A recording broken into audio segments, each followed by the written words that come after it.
বন্ধুরা আজকে আমি আমার ঘরের জানলার পাশে এসেছি। এখন বাইরে 38 ডিগ্রি থেকে 40 ডিগ্রি সেলসিয়াস প্রচণ্ড গরম। আমার গাছগুলো প্রায় ঝিমিয়ে গেছিলো, মরতে বসেছিল। আমি গাছগুলোকে একটা জানলার ধারে রেখেছি এবং এই ঘরটাতে আমার এসি আছে।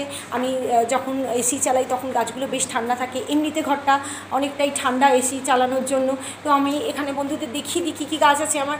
আছে বিগোনিয়া, আছে গাইনুরা, আছে ক্রিপ্টান্থাস, এছাড়া স্নেক প্ল্যান্ট আছে, ক্রিসমাস ক্যাকটাস আর আইভি আছে।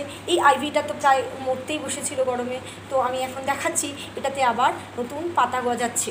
আমার মনে হয় এসি চালানোর জন্য গাছটা সুন্দর আছে এবং আমার মনে হয় এটা ভালো থাকবে।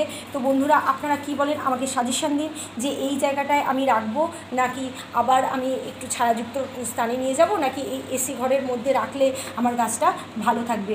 এমনিতে কিন্তু গাছটা আমার জানলার ধারে আছে এবং সকালের দিকে একটু খোলাও রাখি।